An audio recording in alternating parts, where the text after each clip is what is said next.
exactly a hardened shoulder for active transit or whatever to enhance active transit. But basically, what we're looking at now, if we do a 3.5 meter for a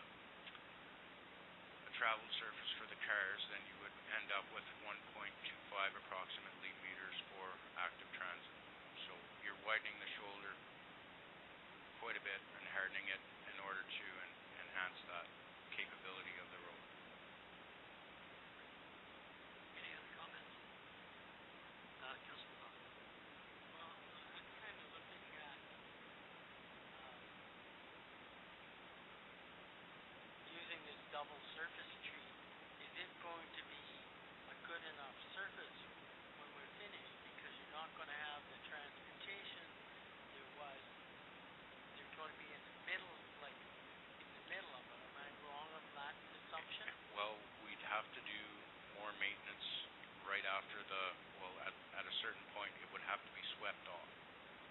You're right, the cars aren't going to pack that surface in the way that they do in the middle of the road, but it will certainly help. It'll be a better surface than just a gravel surface. Oh, I understand that, Bill, but I guess when we're spending this kind of money, I wonder, I still think that we should be looking for help from someplace to try and get money to do the proper thing for these roads, rather than going ahead. And I understand you're working with your budget, and my thoughts is to go ahead and do the double surface treat, widen the road, but not do the double surface treat out on the widened part right at the moment.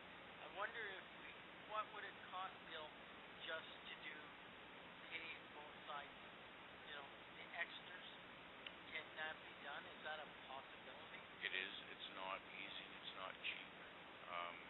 We looked at doing it ourselves with our own equipment, and just to buy the asphalt, we were between $50,000 and $75,000 just to buy the asphalt to make a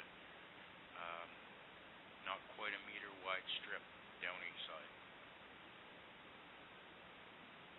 And that was, like I said, that was for our crews, not to have a company come in and do it. Ray Johnson. The conversation I had with the bike people, also they said the double surface treat is very satisfactory once it is set in place, and what they're recommending is that it be left until the spring to be sent as a bike use with walking and so forth, or if we do this really soon, we'll have enough time this year to have it in place. It takes heat units to settle it. And then he said if you just get rid of the float, it's perfectly good. They've done it a few other places apparently. Councilor McLaughlin. Sorry, I'm just wondering where these places are that this has been done, because I personally don't think it's going to give the proper surface when we're finished. But that's my own thoughts, because I've seen a lot of that stone being just pushed off into the ditch, even with their own work and the packing and stuff on the cars. There's going to be no packing.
group.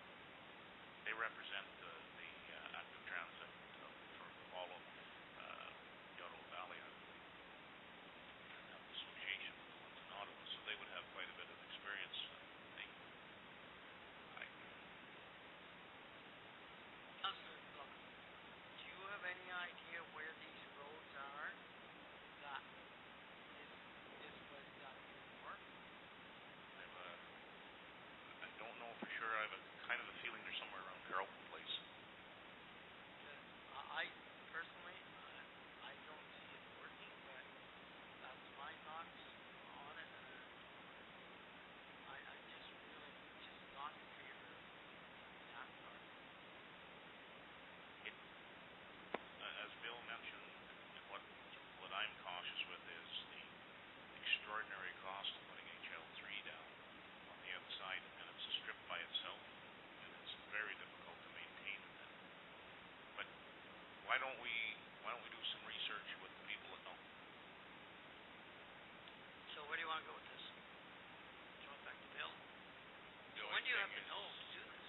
I should be starting to tear the road up tomorrow. We gotta get going.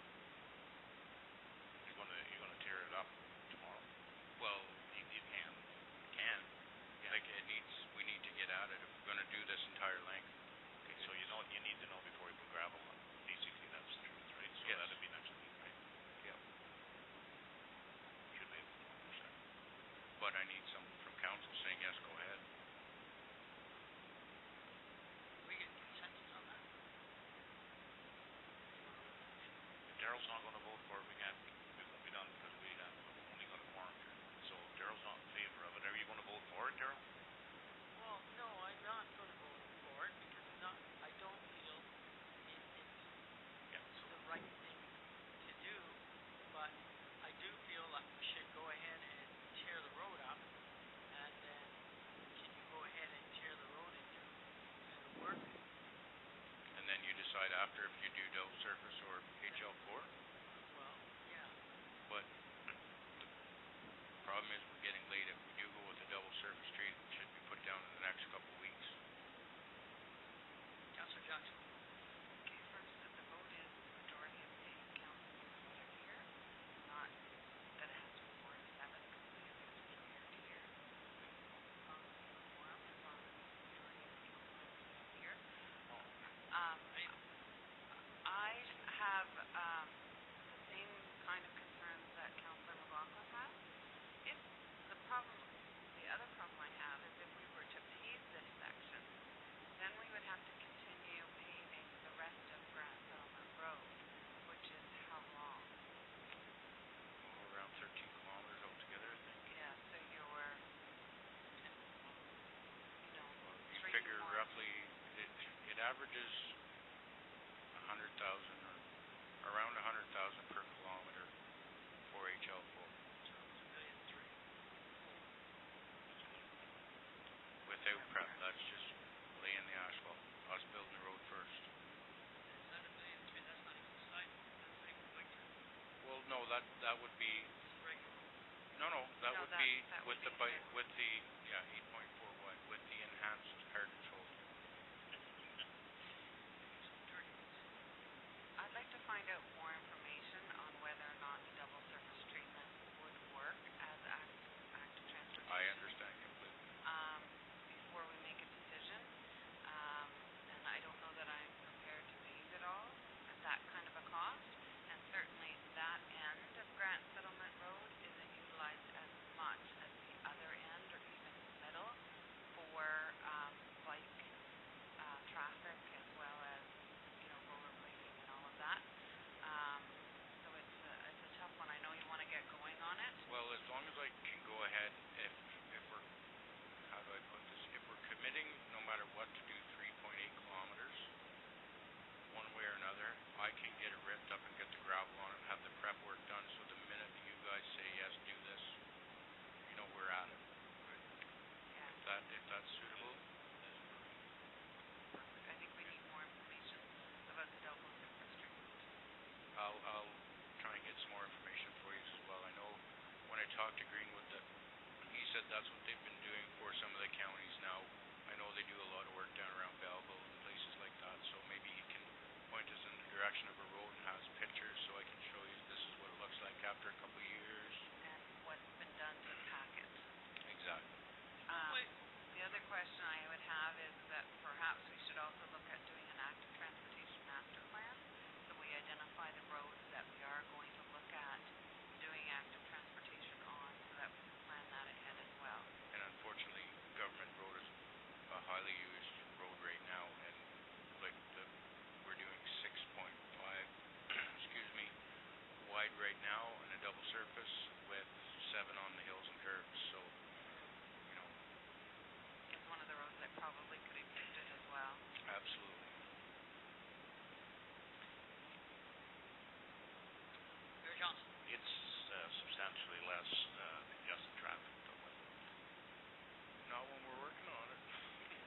2015.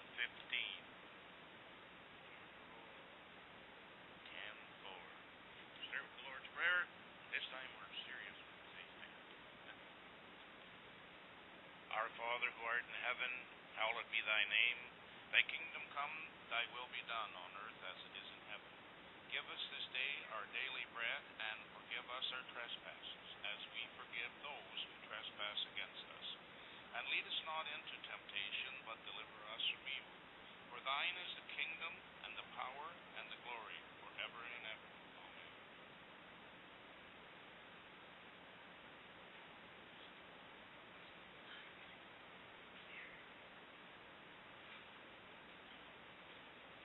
Moved by Dave Mackay, seconded by Charlene Jackson. Be resolved that the Council of the Township of Whitewater Region adopts the agenda for July 26, 2016 special council meeting. And we're going to vote right after I ask if anybody has declared their interest. Seeing none, all those in favor? Carried.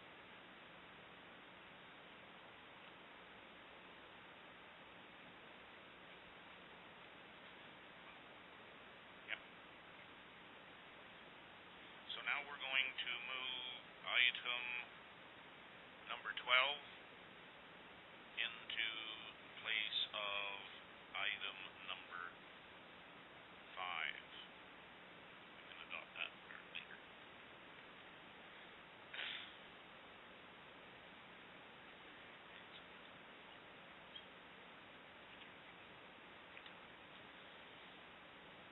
Be resolved, moved by Charlene Jackson and second by David Mackay, be resolved that the Council of the Township of Whitewater Region went into closed section under section 2392 of the Municipal Act at 6:46.